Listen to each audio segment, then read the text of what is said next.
जय श्री कृष्ण। श्री कृष्ण सृष्टि के आदि, मध्य और अंत हैं। अर्जुन ने श्री कृष्ण के जिस रूप को देखा उसका वर्णन उन्होंने 3 श्लोकों में ही कर दिया है। पर बार बार जब हम किसी आश्चर्यमय चीज को देखते हैं तो उसको बार बार हम दोहराते हैं। वही स्थिति अर्जुन की है। उन्होंने जब श्री कृष्ण के अलौकिक रूप को देखा तो उनके उस अलौकिक रूप को वो बार बार अब श्लोकों में दोहराते हैं। तो आज के श्लोकों में वो क्या कहते हैं? दावा पृथिव्योर इदम अंतरम ही व्याप्तम त्वया एकेन दिशश्च सर्वः दृष्ट्वा अद्भुतम रूपम उग्रम तव इदम लोकत्रयम प्रव्यथितम महात्मन।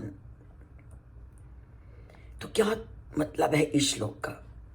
वो कहते हैं कि हे सभी जीवों के स्वामी, तुम पृथ्वी में, आकाश में और पृथ्वी और आकाश के मध्य में जो स्थान है जिसे हम स्पेस कहते हैं, तुम उस सब जगह पर भी व्याप्त हो और तुम्हारे इस अद्भुत रूप को देख करके सभी दुखी हैं, सभी दिशाएं परेशान हैं।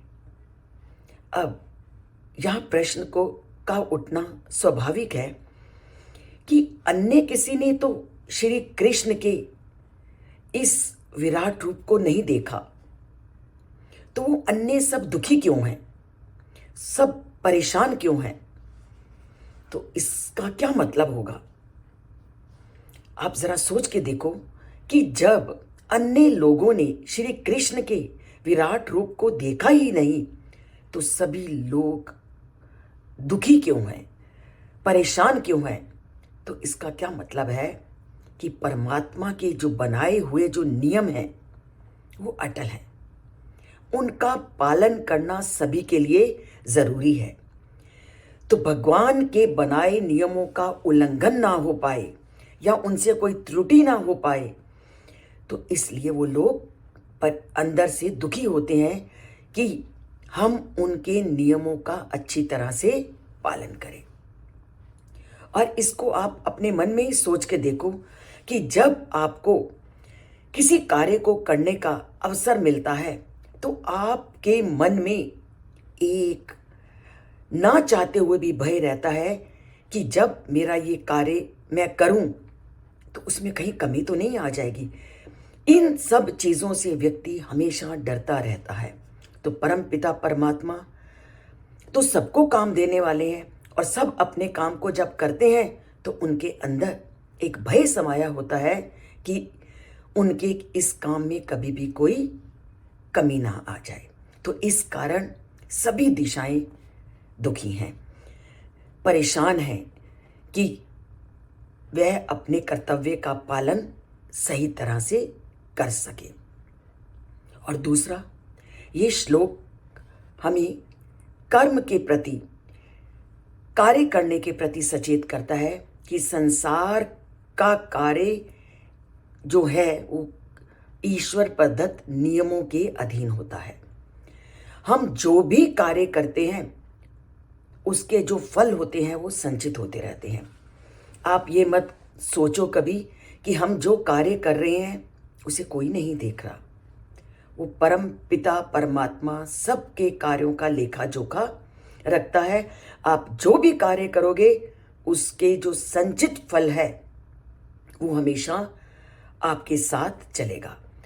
ये आपका मन ही जानता है कि आप कैसे कार्य कर रहे हो, क्योंकि किसी के मन की बात को उसका कोई अपना आत्मीय ही क्यों ना हो वो नहीं जान सकता।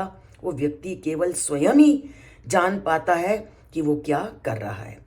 तभी तो तुलसीदास ने भी रामचरितमानस में कहा है, कर्म प्रधान विश्व करी राखा, जो जस करे सो तस फल चाखा। कि आप जो कर्म करते हो आपको वही फल मिलता है। हम कई बार कहते हैं हमने तो कभी कुछ किया ही नहीं तो हमें ऐसा फल क्यों मिला? तो आपने पूर्व में कभी कुछ ऐसा किया होगा जिसका भुगतान आपको आज करना पड़ रहा है।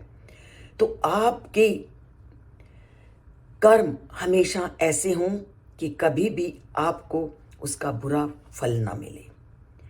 तो बुरा फल अगर ना मिले तो उस परम पिता परमात्मा के बनाए नियमों का कभी उल्लंघन मत करो।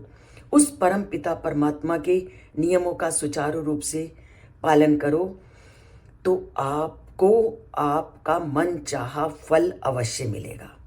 तो मन चाहा फल चाहते हो तो चैनल से अवश्य जुड़िए, क्योंकि हर रोज़ व्यक्ति जब एक दूसरे से बातचीत करता है या कुछ सुनता है तो कुछ ना कुछ जीवन को संवारने वाले तत्व हमें अवश्य मिलते हैं।